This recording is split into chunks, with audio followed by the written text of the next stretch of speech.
Parábola del trueque. Juan José Arreola. Al grito de «Cambio esposas viejas por nuevas», el mercader recorrió las calles del pueblo arrastrando su convoy de pintados carromatos. Las transacciones fueron muy rápidas, a base de unos precios inexorablemente fijos.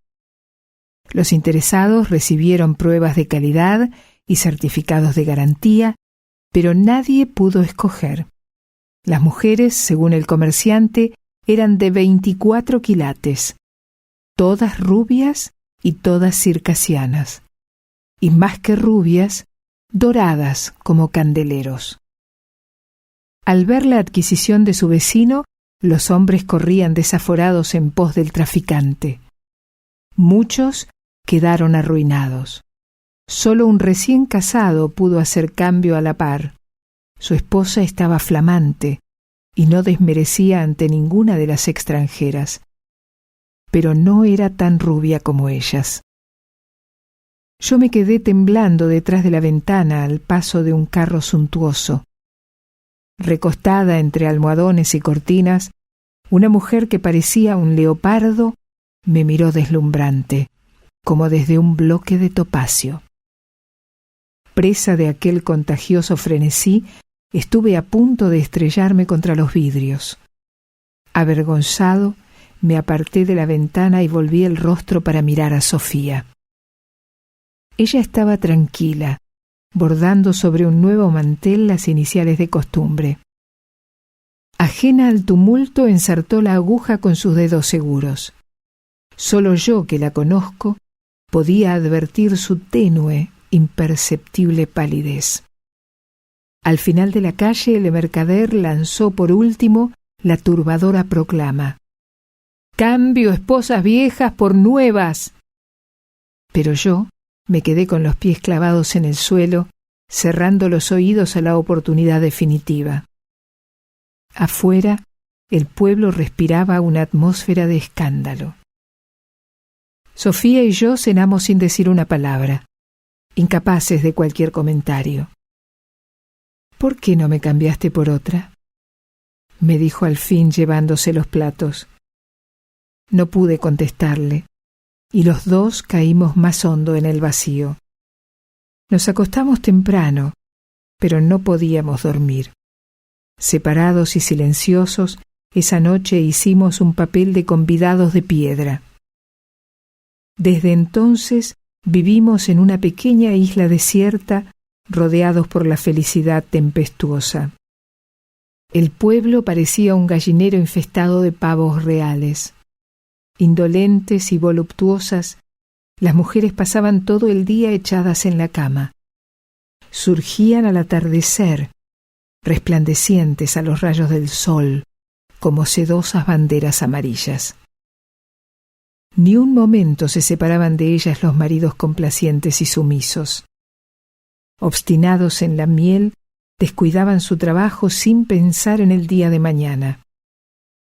Yo pasé por tonto a los ojos del vecindario y perdí los pocos amigos que tenía. Todos pensaron que quise darles una lección poniendo el ejemplo absurdo de la fidelidad. Me señalaban con el dedo, riéndose, lanzándome pullas desde sus opulentas trincheras. Me pusieron sobrenombres obscenos, y yo acabé por sentirme como una especie de eunuco en aquel Edén placentero. Por su parte, Sofía se volvió cada vez más silenciosa y retraída. Se negaba a salir a la calle conmigo para evitarme contrastes y comparaciones. Y lo que es peor, cumplía de mala gana con sus más estrictos deberes de casada. A decir verdad, los dos nos sentíamos apenados de unos amores tan modestamente conyugales. Su aire de culpabilidad era lo que más me ofendía. Se sintió responsable de que yo no tuviera una mujer como las de otros. Se puso a pensar desde el primer momento que su humilde semblante de todos los días era incapaz de apartar la imagen de la tentación que yo llevaba en la cabeza.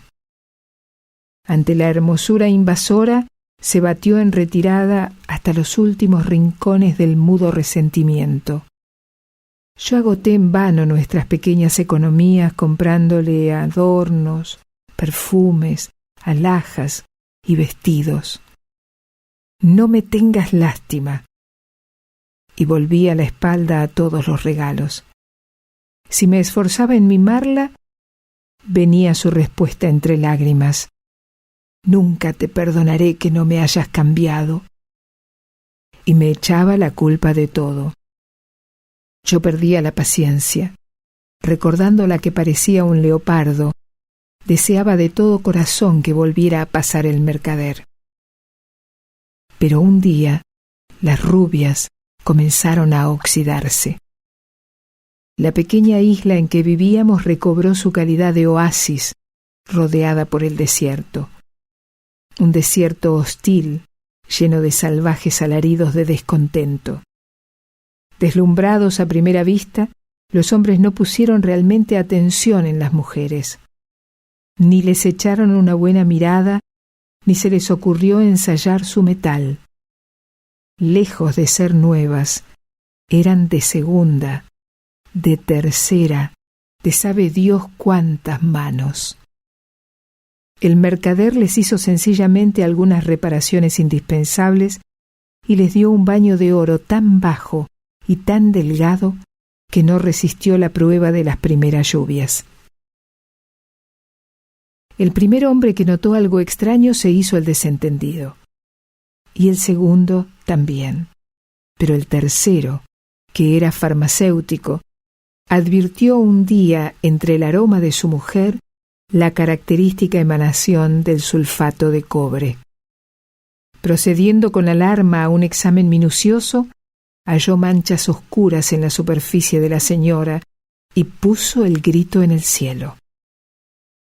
Muy pronto aquellos lunares salieron a la cara de todas, como si entre las mujeres brotara una epidemia de herrumbre.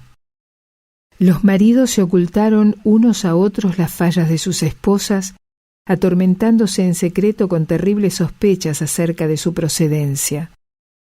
Poco a poco salió a relucir la verdad, y cada quien supo que había recibido una mujer falsificada.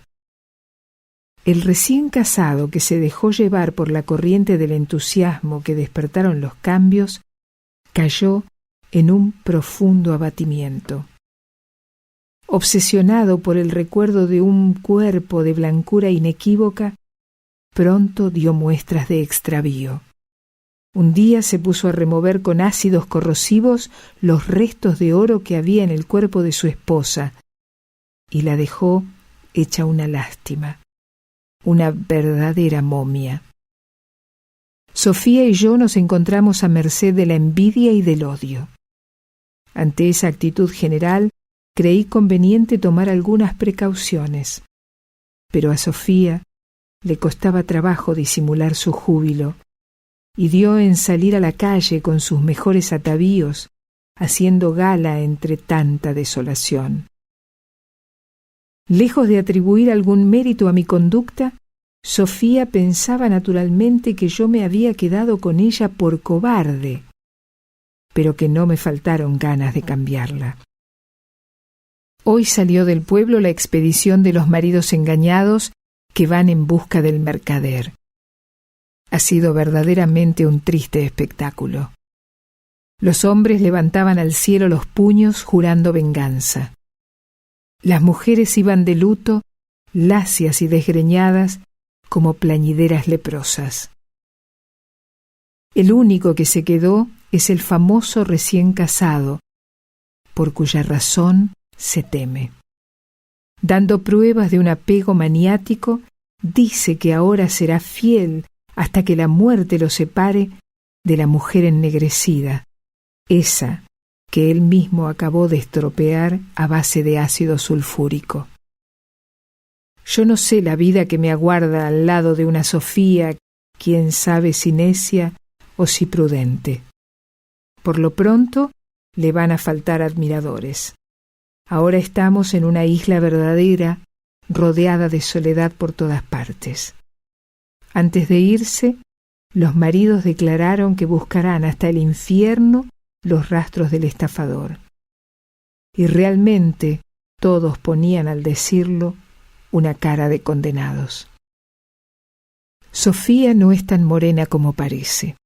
A la luz de la lámpara, su rostro dormido se va llenando de reflejos, como si del sueño le salieran leves, dorados pensamientos de orgullo.